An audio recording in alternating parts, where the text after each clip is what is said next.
Whether you're a lifelong keeper or just getting started, help us encourage responsible keeping, conservation, and public education in the interest of keeping our reptiles safe and healthy as we protect them for future generations.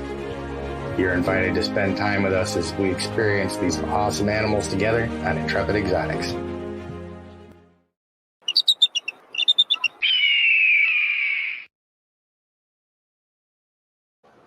Hey everybody, we made it to another Saturday night somehow.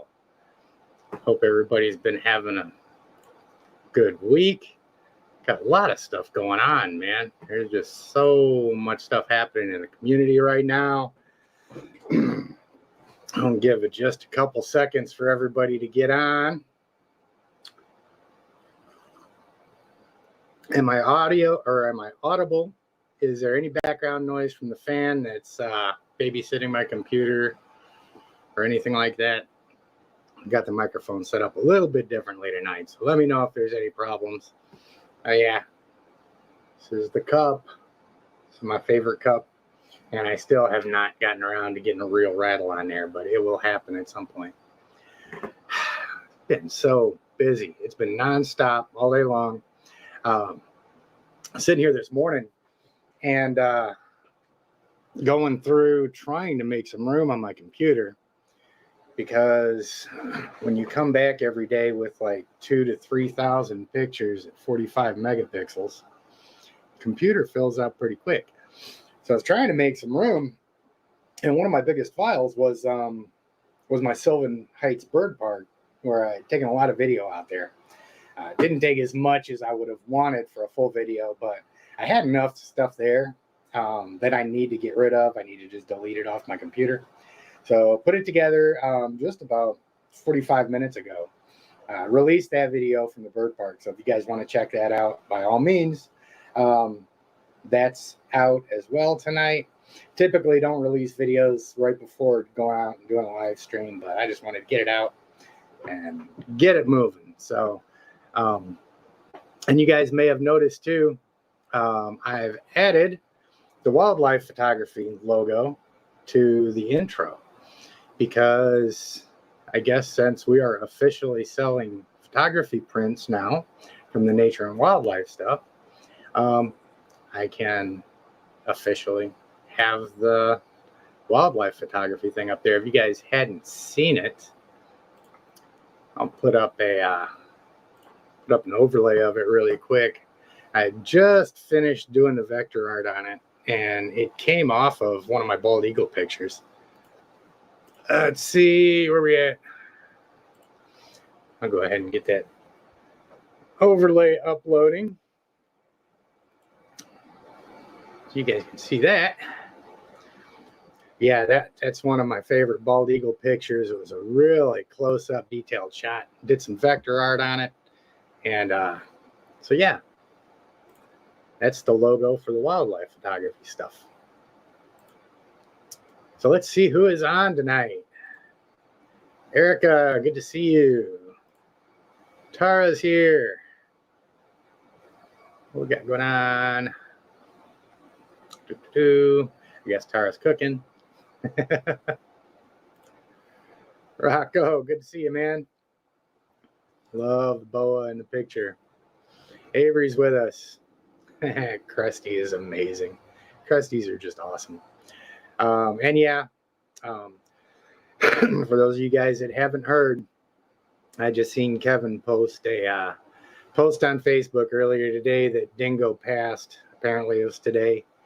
For those of you guys that don't, I think everybody should know by this point, he got hit by a green mamba about a month ago, went into the hospital. Apparently he was on dialysis and antivenoms, and I think they induced the coma that he was in. And it's been about a month that he's been fighting, and he succumbed to the bite, unfortunately. So we're all thinking about him. Definitely a big loss to the reptile community.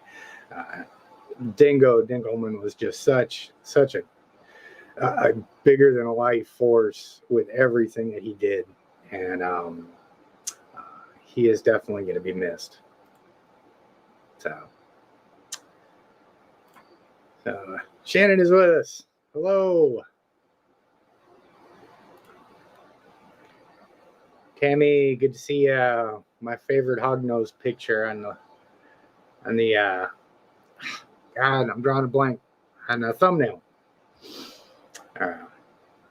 Love it. D. Hargan's asking, where's Chloe? Everybody ate today.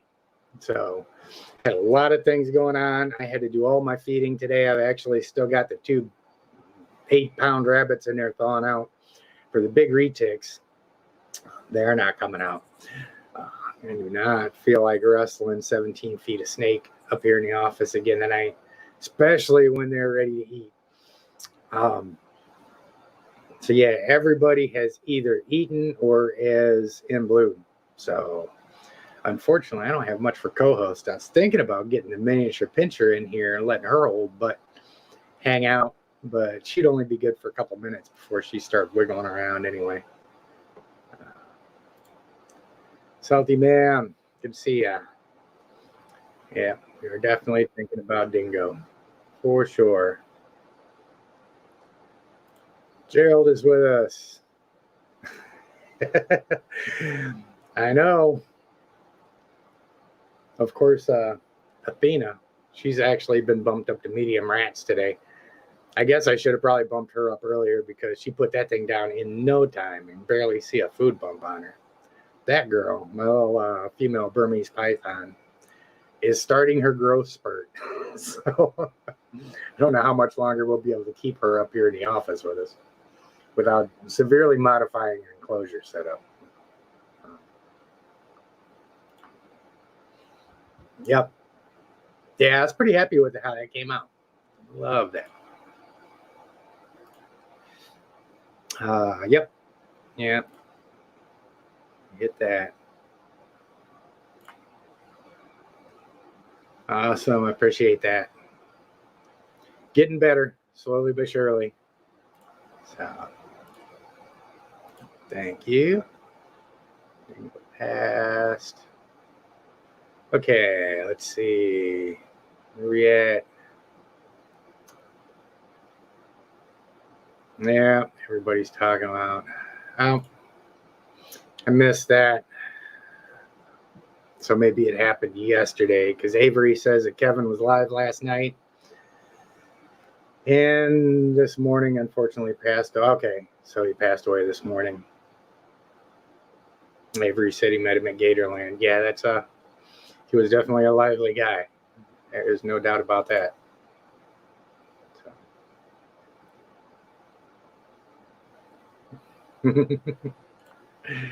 Yeah, I may have to go out and get my leopard gecko. I had my little leopard gecko that's upstairs out here on the Zoom call last week. It was the first time I've had him out because everybody else had their leopard geckos out, so I had to go get ours out. So. Let's see. Hey, Nicole, good to see you. Okay. So yeah, I guess Kevin must have been in touch with the family or something like that yesterday, and then got some bad news and got him this morning. Such a shame. Well, I'm going to go over really quick the USARK stuff. I know there's some stuff going on. There was a, let's see. I guess I should probably have all this stuff up ahead of time. But God, I've been all day long. That's the only bad thing about doing the, because that video that I put out earlier today, it all came off the R5.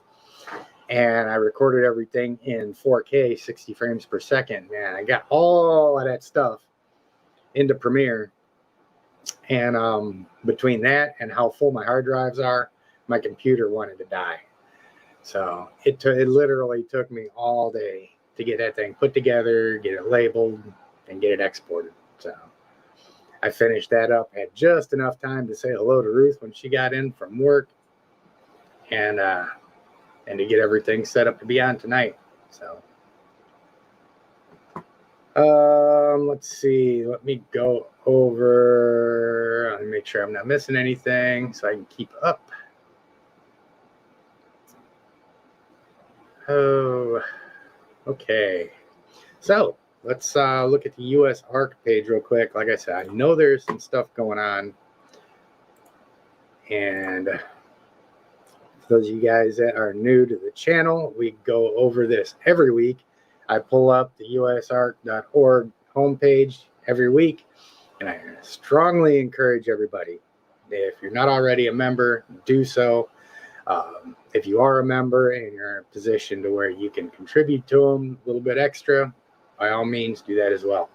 USARK is instrumental in us learning about reptile bans and bad legislation before they happen. And this is what you'll see for all of us that keep reptiles. We need to look at this at least once a week, which is why I do it on the live streams on Saturday, because honestly, I don't always get a chance through the week to look at it. It doesn't dawn on me. We all know how that goes, especially this week. It's been incredibly crazy. A lot happened. But this latest alert from October 22nd in Hancock, Michigan, the city council proposed changes. What it does, it bans, quote, exotic animals, bans beekeeping. Okay, that's new to me. Banning beekeeping is about the dumbest thing that you could possibly do. As important as they are to every ecosystem on the planet, except the oceans, of course. But bans cattle, cows, horses, sheep, swine, goats, and other livestock in area of the city not zoned for agricultural land uses.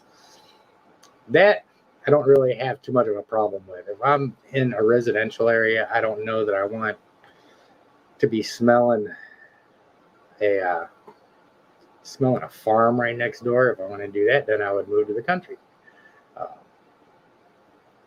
So I guess there's some rationale behind that. Bans roosters, male poultry. That's interesting. Bans wild animals, and bans venomous insects or snakes. What it allows: domestic pets, rabbits are limited to 6 per property, and female poultry are limited to 4 per property. I don't know, man. If Hancock, Michigan, some of this stuff, I can understand some of the ordinances if you're in the city. Definitely if you live in a city, you don't want to have a bunch of farm animals around, because like I said, if you wanted to be around farm animals, you can move to a rural area, be around farm animals. So I don't know that I would argue too much with that. Stuff that's indoors, like reptiles, definitely don't see much rationale for banning those. But there's all the information on it. Let's look down, see what's next. Amelia County, Virginia has got something going on. They're having a meeting to discuss potential changes in the exotic animal ordinance. No draft ordinance, it's just an initial discussion. Okay, so that took place on October 16th at admin building. So there should be some updates about what transpired there. Let's see, they had a thing in Colorado, agricultural regulations. New Jersey has an invasive species bill that they've proposed. I'm not going to go into detail on all of these, but this one should be the one in, nope, that's national. So, I mean, there's a lot of stuff going on right now. Definitely a lot of stuff. I don't want to sit here and turn this into a class on what's going on and go over everything. But, yeah, as you guys can see, there's definitely some reading in there. We all need to sit down, look over that stuff, and participate where we can. Make sure your memberships are up to date and all that. And again, if you guys have any questions about USARK, I know there's some people out there that are skeptical of it. They don't know why people that work for them need to get paid. They don't know where all the money goes. USARK is really transparent about all that stuff. No organization is perfect, but this is the best that we have as far as protecting our rights to keep these animals, and even involving in some of the animal welfare stuff. So if you've got any questions about them, feel free to hit me up with them. If I can't answer them, I can research them. If I research it and I can't find the answer, I can call Phil Goss, the president, and get his answer directly and transfer that right along to you guys. So, and of course, now we've got Jeremy Turgeon, Brassman Reptiles, out here about an hour away from us, who is full-time with USARK as well. So I can always pick his brain as well. And I'll see him sometimes at some of the local reptile shows and things like that. So, okay. And catch back up on the comments here. Nicole had mentioned Louisiana. There was, I think that meeting has already taken place. Down there, they've got a heavy band that they're looking at. So that may... Jan was asking, don't I feel better now it's all set up? I do feel better. The only thing, and I'm assuming this is in reference to the wildlife photography and everything on the website and the print sales. The only thing I'm having a problem with is finding a decent spot. I've went through a couple providers for calendars because I know a lot of people have asked for calendars, and I'm having a hard time finding the ones that I like. There's so many different options for online drop ship stuff and all this. It can really be a quagmire trying to find the best place that's priced reasonably, that has decent products.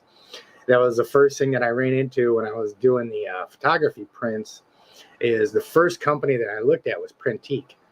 They're out of New York, and very, very high quality stuff that they put out. But the problem was the price, of course. You get what you pay for. And for the stuff that I was putting out, the end cost on a 20 by 30 inch framed print was over $500. Now, I would love to sell big framed prints for $500 and $600, and maybe down the road I'll be able to do stuff like that. But of course, I couldn't use them because I don't want to be, pricing all of this stuff way out of everybody's range. So, moved down to another one. Got some prints out now. And we just started it. So waiting for the prints to get delivered so I can get some quality feedback from the folks that got it. And also, we'll be starting a new day job next week. So I've been looking around. One thing that I've been wanting to get into for a long time is surveying. For a couple of reasons. One, I've got a lot of background and a lot of familiarity with reading maps and topography and navigating things like that. I've got some experience running a drone. So I've looked in over the last couple of months into some different surveying companies. Went out, did an interview the week before last. Went out this past week and did a 2-day working interview where I went out and helped survey a new commercial construction site and a new National Guard Readiness Center. And then went out the next day and did some topographical mapping out in the woods with a machete. Absolutely love that part of it. Being out in the woods and just clearing paths and marking stuff is really cool. Plus, it keeps me outside, keeps me from sitting in an office, getting fat and lazy. So I was really happy when I dropped that 30 pounds from a couple years ago. And I want to keep it that way. So yeah, now that day job is taken care of, my first official day working there is going to be Tuesday. And one of the things, these guys do a lot of cool stuff. It's a lot of commercial surveying. They actually run LiDAR from aircraft and then translate that information back at the office. They do a lot of drone work. We're collecting a lot of topographical data with drones. And that's one of the things that I'm really going to start narrowing in on as well. So, it serves a couple purposes. One, I wanted to get into surveying for a long time to begin with. Keeps me outdoors, keeps the energy level up,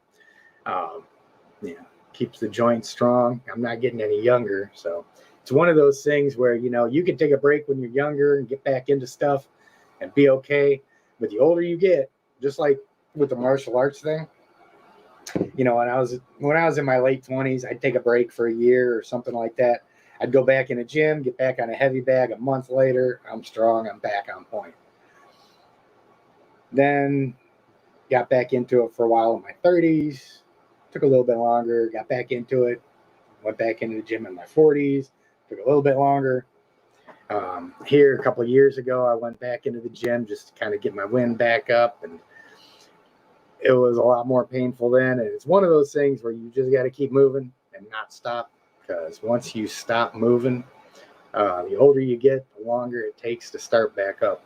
And eventually you hit that point where you just can't start back up if you take a break. So I'm not letting myself take a break. I'm going to be out in the woods at work all day, and then out in the woods for the wildlife photography on my days off. And of course, the time back here working with the reptiles.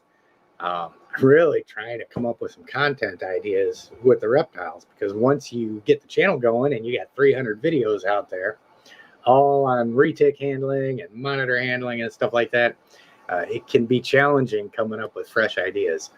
So, and I am definitely not going to go the clickbait direction and just start pulling things out of my posterior just for the sake of attention. You know, we do want to maintain a certain level of quality and responsibility of the content that goes out. So, but you know, that is a good thing about adding the wildlife photography thing into this as well. So, you know, we're not quite so pressed to come out with new snake videos every week. You know, we don't do any breeding. I'm not going to do the thing like you'll see on a lot of the ball python channels where every week it's just, here's one color, here's another color, here's another color, and here's the 15 morphs that it is. And I know I can't sit through that stuff for very long. Some folks can, not my gig. But so like I said, it's always a challenge, especially the further along you get. You know, I'm trying to find something that's really going to click. So I am always open to suggest, like, one thing that I would like to do, and I'm trying to figure out what the best forum is to do this, is, you know, I can start doing videos on specific questions that come in. You know, somebody says, hey, you know, I looked through your channel and I either can't find this, or I don't think you was clear enough on this topic, or you've got a video on this, but it was so long ago and you didn't know what you were doing, so the production value's in the toilet. Can you do another one on this? You know, updated, stuff like that. So that's a forum that I would like to. Maybe I'll start using the community tab on the channel more, so that we can start accessing more questions and things like that, and then just put out videos based on those questions specifically. And then throw a couple wildlife things in between that. So I know I'm rambling and I'm getting behind on the chat. Let's see. Yeah, Understand Rooster, recent updates. Oh, Niffers Critters, how you doing? Super Cat. Any updates on the bulb ban? I am not aware of any. So,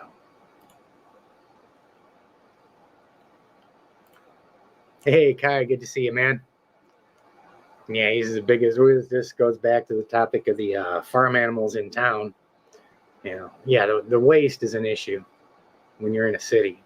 Yeah, you expect it when you're out in the countryside, but when you've got a lot of people in close quarters like that, you don't want to have a manure field right there.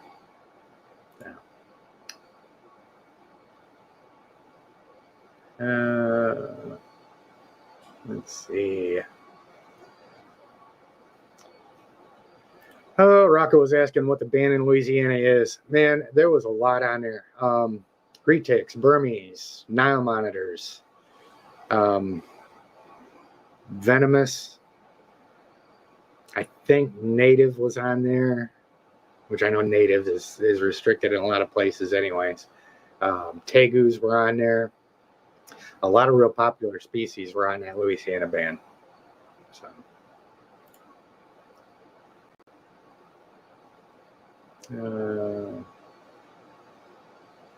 Let's see.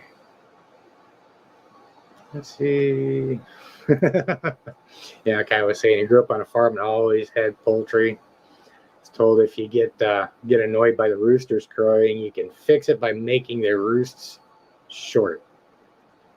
As in, if they can't lengthen their necks, they can't crow. I guess give them a smaller roost to sit in or something. But, yeah, it's funny because we live kind of in town. We're in the city limits here. It's not necessarily a neighborhood. I'm right off a state road, but which is very annoying when it comes to sirens and people that don't know how to put decent exhausts on their cars. But yeah, we've got a local rooster out here that you'll hear now and then. Yes, hit the like button. The like button and share it out. Get some folks on. Hey, Pencil Dragon, good to see you. Said I've always respected that about you, your commitment to integrity. Appreciate that. Yeah, and that's not everybody appreciates that, especially around election time. Probably dropped. I don't know. You guys may remember the one video that I put out a while back. I actually made that video private. Was really talking about the importance of integrity in certain jobs, and lost about 1,500 people off of that. Simply because I said I have no tolerance for pathological liars and sex offenders. And I hurt some feelings with that. And frankly, if you don't see a problem with pathological liars and sex offenders, then I don't want you around. And it was about 1,500 people told me to go piss up a rope because of that. So it's really sad. But like I said, it is what it is. We're keeping our fingers crossed for better days. We'll see how it goes. See, so Eric was saying, yeah, maybe a video on the differences between species, care, personality, handling, etc. That's actually a pretty good idea. I did do a video my first year on YouTube talking about the difference between berms and retics. And that may be a good topic to hit again. Because as a matter of fact, I think it was that video that I got a comment on here just recently. Somebody had watched it and in all caps said something about you need better production or something like that. Because like I said, it was an early video. I was like, yeah, I know. That was a long time ago. We're working on getting a little better. But so, yeah, I mean, that's a perfect example of what I was talking about. Maybe it's time to hit that topic again. And I mean, we can even talk about that now. I mean, retics and berms, the biggest difference in them. I mean, of course, we say that retics are more reactive, one of the more reactive snakes, and that's true. But my berm can be really reactive too. When it comes time to eat, he has actually gotten a lot better about not pushing his food away because Apollo, my 13-foot male berm downstairs, of course, like I said, today is feeding day and he's eaten already. But there was a time when I'd go down to feed him and he would literally like go in and push the rabbit away and just come out and crawl out on my shoulders. So I got to the point where I had to just open the door just a crack, just put that rabbit in there just enough and close the door around a feeding tongue so he couldn't get out and keep it in his face until he realized it was time to eat. But, really the biggest difference between these guys is when I take them outside or when I take them out of their enclosure in general. When I take the retics outside, set them down on the ground, they're gone. They want to run, they take off, they start shooting across the yard. And it's really funny because Tigger, sometimes my 16-foot male, man, he gets out and he looks like a little corn snake. I put the drone up where you couldn't tell how big he is. I mean, he would literally, that's how fast he moves. But my berm, take him out, set him on the grass. Every now and then I've seen him kind of take off sprinting. Most of the time he just kind of sits there and looks around and just soaks up the sun. So berms are a little bit less active than the retics are, but I mean, there's really not a whole lot of difference. Functionally, they're pretty similar animals. But yeah, that'd be a good video to put out again. Put out something a little bit cleaner production, better audio. I know the audio in a lot of my earlier videos sucked. But Nicole's asking how the tegu is. Yeah, tegu's doing good. He can't decide if he wants to go to sleep or not. He'll sit there and he'll look like he's brumating. Then I'll go down another day and I'll see him just kind of poke his head up and look at me and go back to sleep. But he's doing good. Doing really good from a handling perspective too.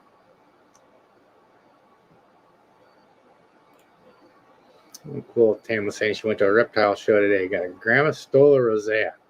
No idea what that is, but I'm sure down in the comments when we get there, you'll tell me what it is. I am really terrible with Latin names.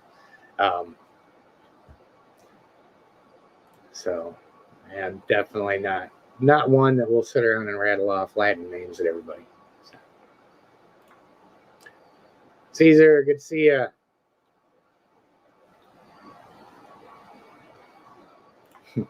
Rocco was saying it may as well just add. Yeah, I mean, some of these ban lists are insane. Really are crazy. So one thing I got to say, man, I really feel fortunate about living in North Carolina. It seems like North Carolina, in general, has a fair amount of common sense when we start talking about, laws, and regulations, and stuff like that. We've been pretty fortunate from an animal perspective. And I know my local animal control out here is really, really good. Anytime I get ready to go out and do an event or something like that, or take my animals out, I make sure I go down or call them and let them know, say, hey, man, I'm going to have my stuff out here. And they're like, yeah, good to go. They may even let everybody know and swing out just to see them, stuff like that. But they've been really easy to work with, really positive, which I really appreciate. And of course, too, just like last year when we did the thing down at the Children's Museum, I told the director down there when we was setting up, I was like, you guys are all in tight with the city council and the mayor, let them know to come down here too. These people, if they're going to be in a position to make laws and regulations, and, if there's a proposal that comes in, or say, for instance, somebody says, reticulated pythons will kill you, they're dangerous, we need to ban them. The people making those decisions are exactly the key audience that I'd like to get into our events, or get in front of my channel and stuff like that. So they can, if they don't have any experience with these animals, they can say, oh, when somebody comes in and talks about how dangerous they are, first thing they remember is seeing 2 or 3 little kids out there messing around with the snake, and the snake just kind of looking at them and being fine, and seeing how docile and tractable they can be. So that kind of stuff goes a long ways towards helping to prevent local bans and bad laws and stuff like that. And it always helps, if you're going to keep any kind of unique animal, to have a good relationship with the animal control, if at all possible. Not every municipality is going to be the same, but if we can do anything to have a good relationship with them folks, that's what we prefer. Definitely don't want to be at odds with them if we can help it. So.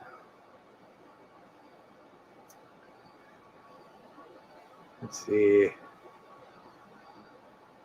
Let's see. Leo Thompson, how you doing? Good to see you. Yeah, I see that picture of the ball python there on your thing. And I was going down feeding today, and I see my big female ball python all curled up. It was feeding time, and she wasn't reacting to me, so I kind of pulled up her hide a little. Yeah, she's just all in blue. I'll have to have her up one of these nights, though, because she's an awesome snake. Awesome girl. Oh, okay. Tam was clearing me up on the on the Latin name, it's a rose hair tarantula. I do love spiders. And that's one thing about spider people, man. They barely ever call them by their layman's name. These guys are so on point about all of the scientific names of these guys, which is cool. I've owned one spider in my life. And it was a Goliath bird eater tarantula. And she hated me.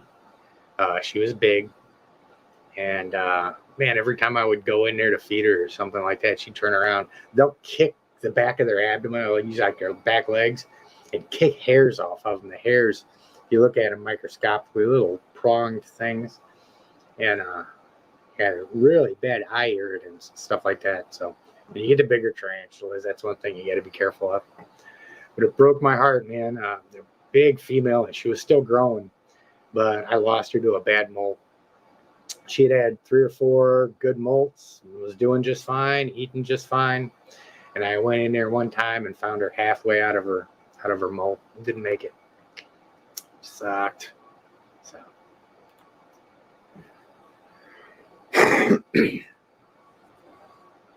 Oh man. Here's a toughie. Any advice on getting your emerald tree boa at age? She's only 4 ounces, which is concerning because she lost an ounce since mid-August. I've had her since May.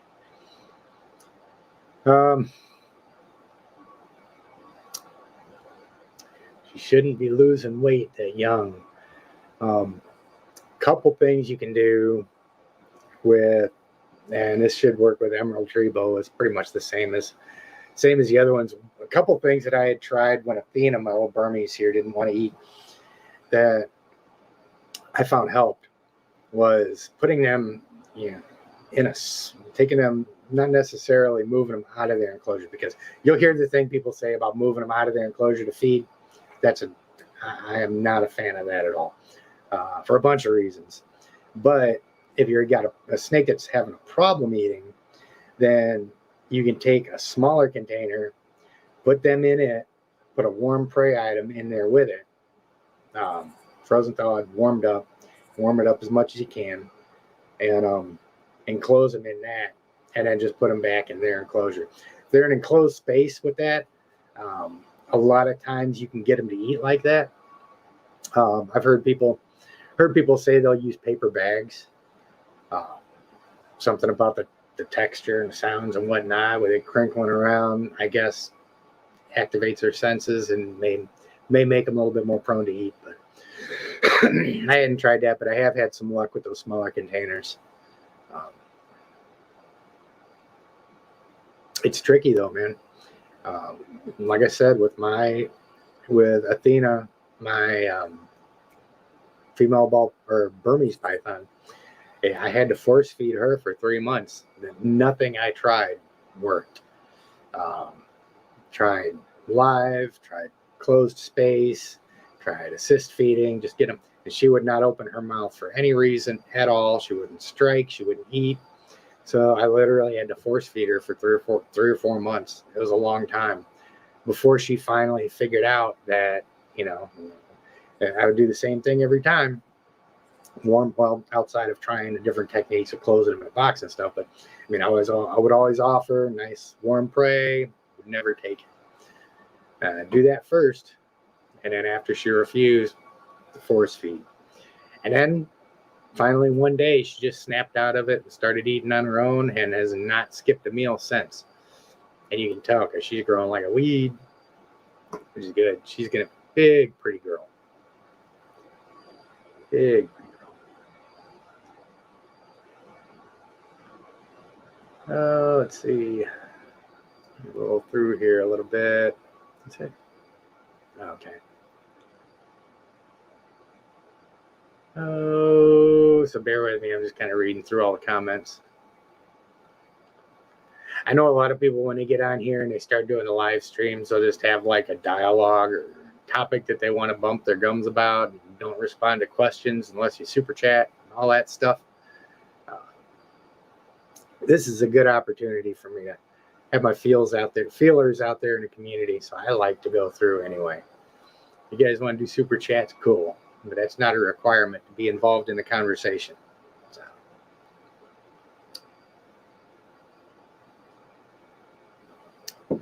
Let's see. Yeah, dying out of a bad molt does suck. I was really looking forward to watching her grow and just see how big she was going to get. Yeah. Attacked by hair. It does sound funny. It sounds really funny until the first time you're like holding one and it turns around and kicks the stuff in your face and you're sitting there going, ah. It's terrible.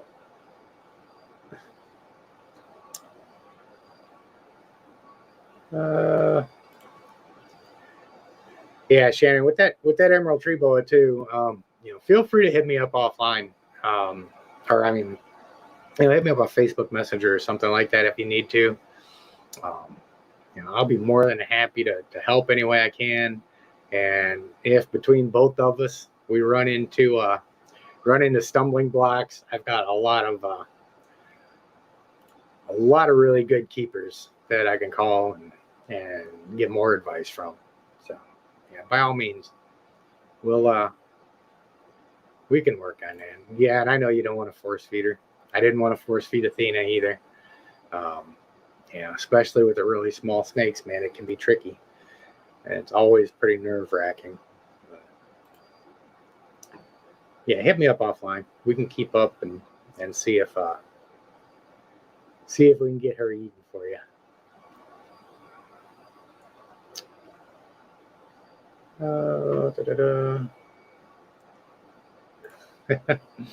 Yeah, the co-host thing has come up.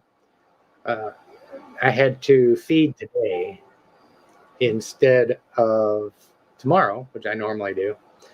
Typically it's Sunday, Monday, stuff like that. But as the schedule goes, I had to get all my stuff done today. So everybody is either in shed or full of food tonight. So, except for my two big retics whose food is currently still warming up because it's 8 pounds worth of it takes all friggin' day to warm up. And but I'm not bringing them up here in the office.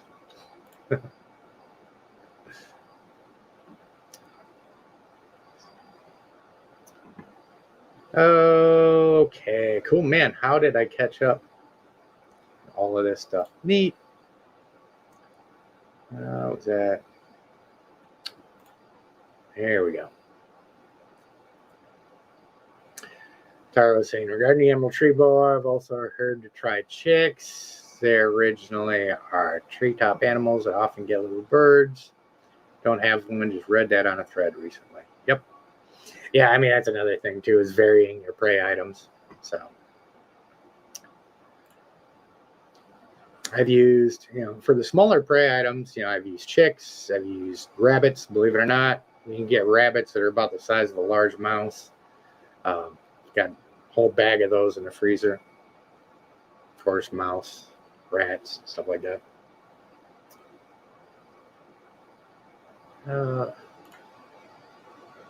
Okay, how did we get all caught up?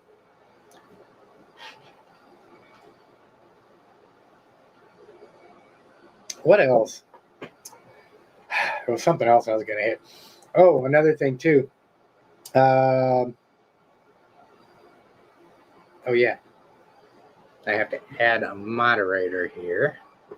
Not that we really need much of a moderator on here because we've got a really good community, and I think we've had maybe 2 trolls in the 3 years that we've been doing this. But yeah, thanks for reminding me about that. Also, for all the Patreon folks, we've got a different link for the Zoom call tonight, because if you look, I posted on the Patreon page a link for tonight. We're going to have it open to all of the free members as well. So if you're on Patreon in any capacity, free or contributing, the link is on the Patreon page right now. And if you've got any problems getting on or need to have it sent, or for some reason can't see it on there, then by all means, hit me up on Facebook Messenger after this too, and we'll go ahead and get you in there. So we're gonna, typically what we do is every Saturday after our live streams, typically hits about 8:30. sometimes a little bit earlier, sometimes a little bit later, depending on how the live stream goes. But we'll do a Zoom meetup for all the contributing Patreon members. Excuse me. And every now and then we'll open it up, let the free members come in and hang out with us as well. So if you want to get involved in that, you can always find out. I'll go ahead and put the Patreon link up here as I find it. This is the creator thing. That's one thing I've done a couple times here that I did this on the gallery. Oh, that's what I wanted to do. I wanted to show the updates that I did on the website for Intrepid. So I'll put that up here too. See if I can find one that is just the page. But no, you put links up and they end up being admin links, and people can't get in because, of course, they can't log into it. So I think this should be the right one. And put this in here, right there, and pin that. Sweet, made it.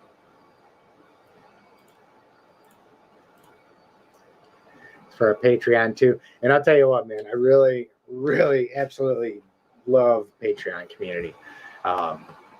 Afterwards, like I said, we'll do the live Zoom calls.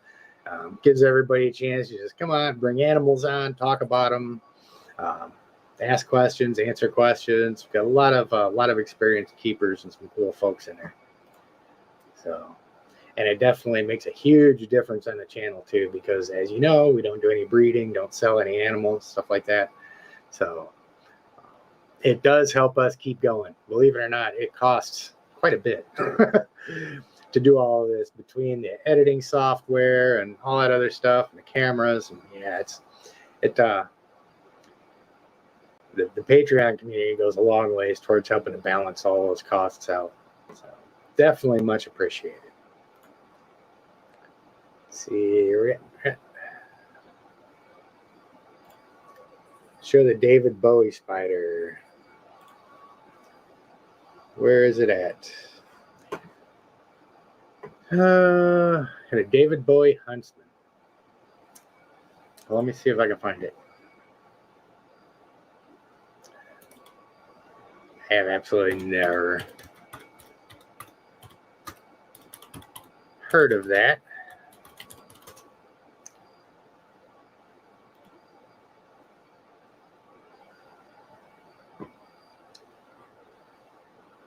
There we go.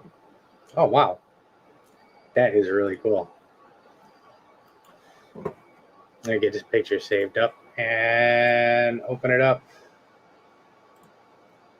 There we go. And make it so everybody can see it.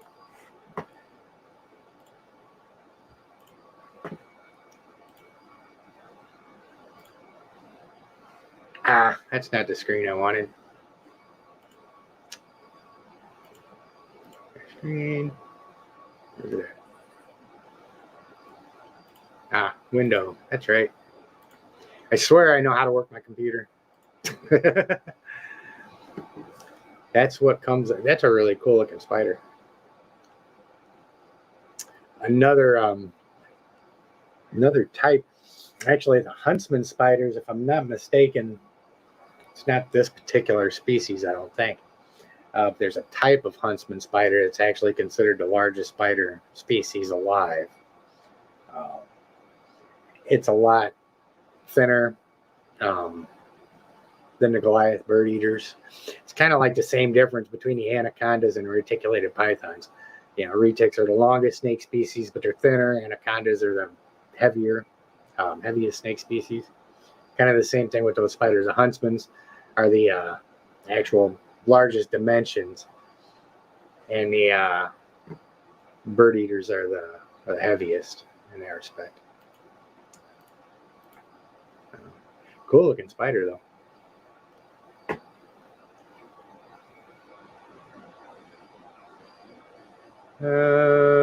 Okay, so there's that. Okay, and I know that's what I wanted to do real quick. I'm going to open up the website.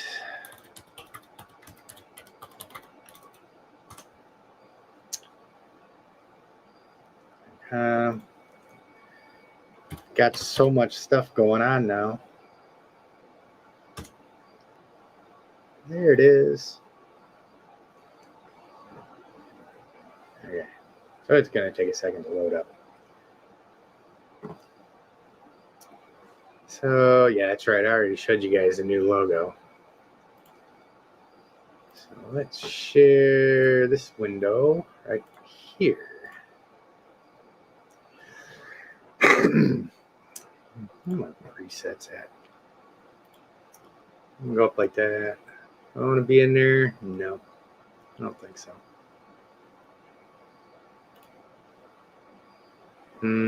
Okay, I guess we will. I need to spend some time tweaking my displays on here anyway.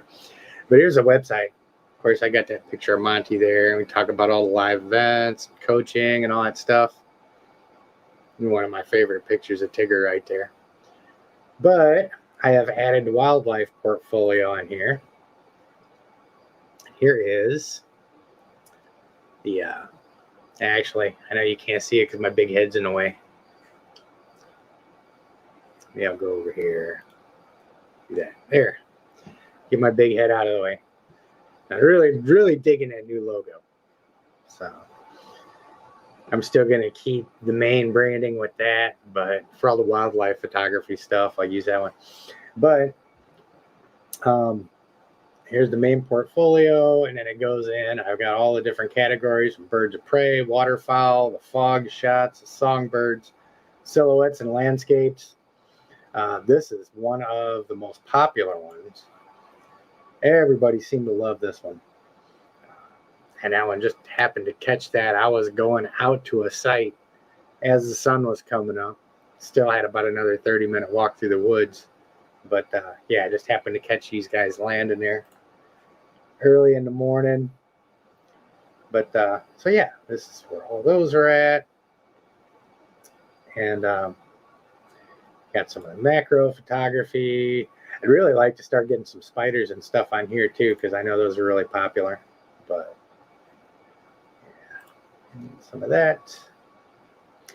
And all of the zoo pictures putting in here. Got some pictures from the bird park. Look at these fog pictures too. That's one of my. See, I got to tweak this. I didn't set this to zoom in on the pictures. But anyway, you guys can go check that out at your leisure. And I've also on here when you go to the wildlife portfolio, I've got the thing here to order prints. So here's our whole nature and wildlife photography print section. What I'm going to do is I'm going to have between 10 to 15 different images up and keep them up for about a month. And then every month I'll rotate those out with new images. So we've got different options for them. You can get just the print. You can get them framed, or you can get the canvases. So yeah, and of course, like I said, as soon as I figure out what the best avenue is for putting the calendars out and stuff like that, then I'll do that. I am actually working on getting some reptile pictures out there. I've got the one picture of Monty up there, but God, like I said, it's so hard to get something that's really print quality on there. But we'll get it. We'll start getting some better reptile pictures up there. Let's see, I had a couple questions. Did I say who did my new? No, I did that logo.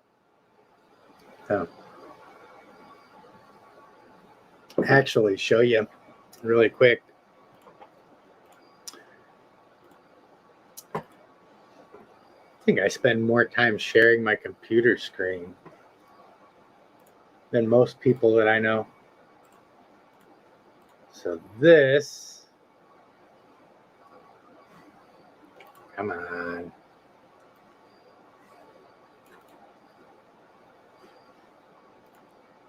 Change screens. There we go. This is window, that one. So that is the photo that I took it off of. And believe it or not, this particular shot was taken out at the Carolina Raptor Center. And I took this picture through a chain link fence, believe it or not. Yeah, that's one of my, back over there. So that's the one that I used. And of course, this is the end result. So just learned how to do vector, image vectoring and stuff like that. And it took a little while to get it figured out and to get it right. But so yeah. So it's pretty cool. Yeah. I absolutely refuse to succumb to any of the people that hound me constantly for logo design. I swear I get 2 or 3 messages practically. It seems like it's every day.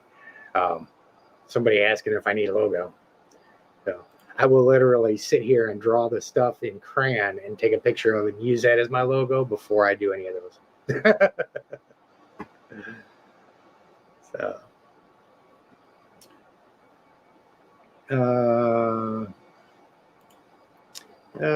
Nicole's saying, I hope John is doing all right. Which John? And what's going on?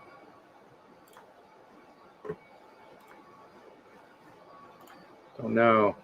Tara was asking to do mine.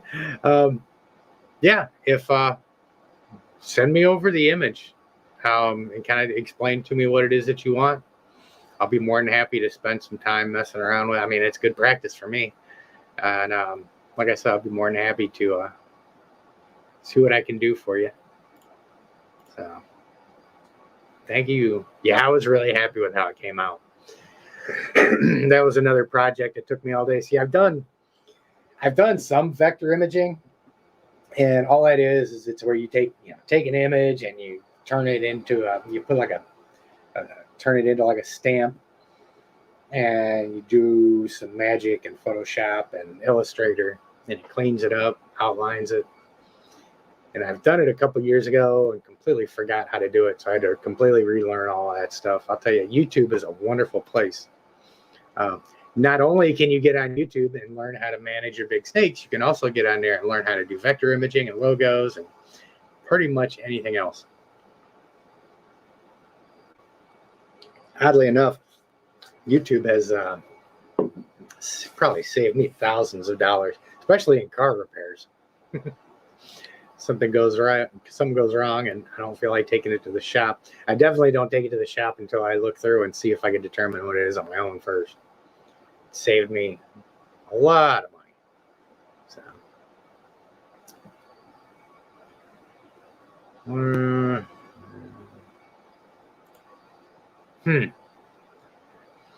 So it was saying, this is in reference to the emerald tree boa refusing.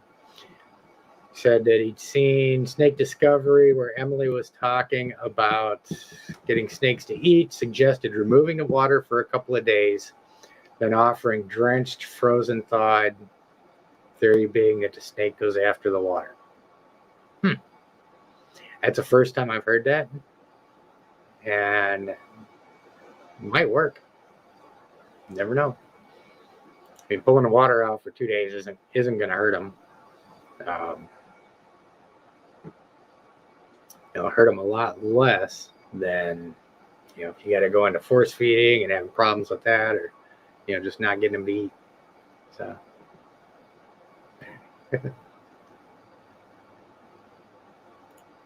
Oh, you talking about John from Tipping Scales? Yeah, I haven't heard from him in a while either. Maybe I'll have to check in on him pretty soon. Make sure he's doing okay. One thing about John is he's very reflective. a very reflective guy. So if he's got anything going on, he disappears and spends time thinking about it. He's really self-aware too. So, you know, if he needs time to go out and balance and all that stuff, he's had a pretty rough time here last year or so. So he does that a lot. One of the things I really like about him, John is definitely a thinking man.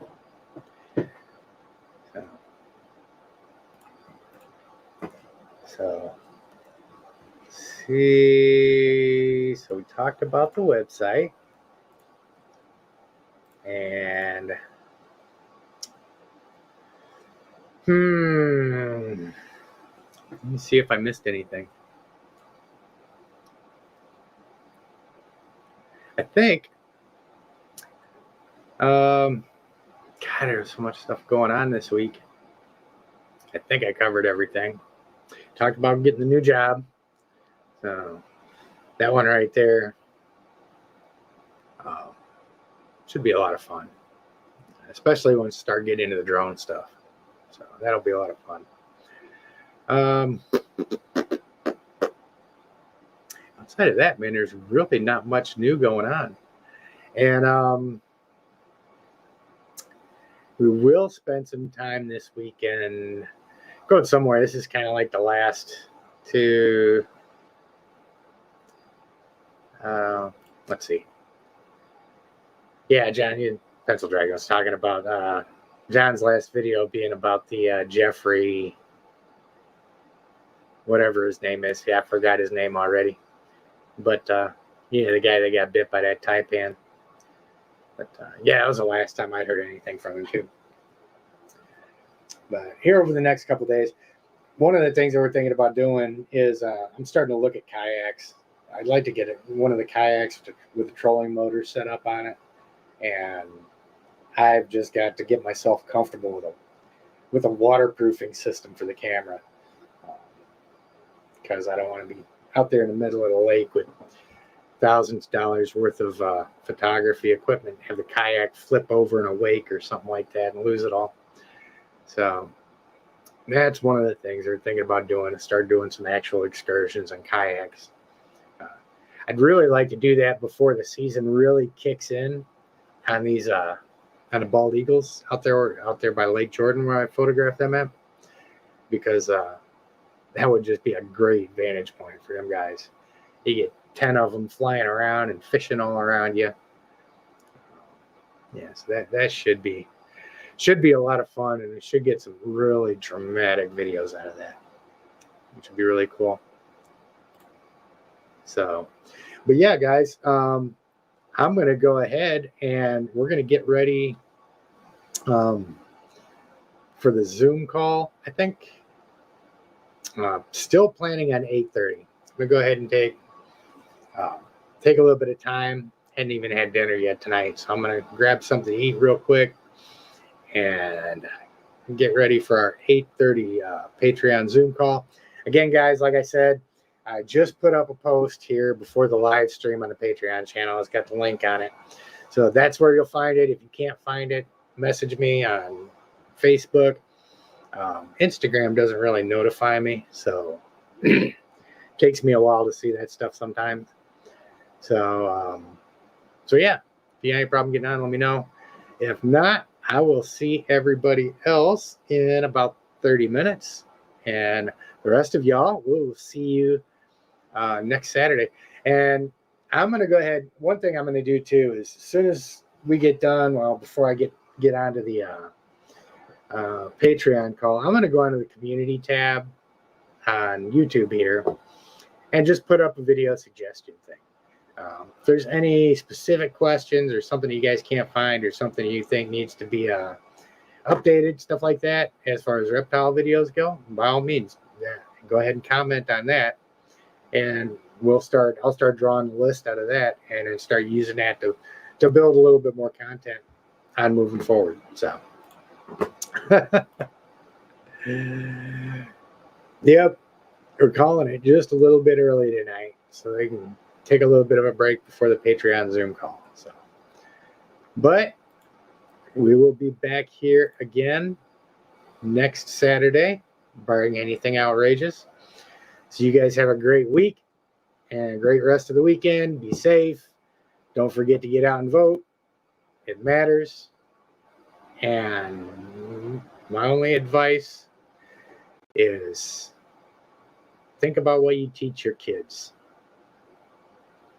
And if you see people doing things that you would yell at your children for doing, or you would ground them, or you would discipline them, or if you teach them to do things with a little bit of honor and dignity and respect for others, keep that in the front of your mind moving forward as we pick people to speak for us. Because I know it doesn't get enough airtime, but integrity and dignity and respect for other people really matters. It really does. A lot more than just picking a team and blindly following them. So anyway, you guys have an outstanding night, and we will see you guys next time.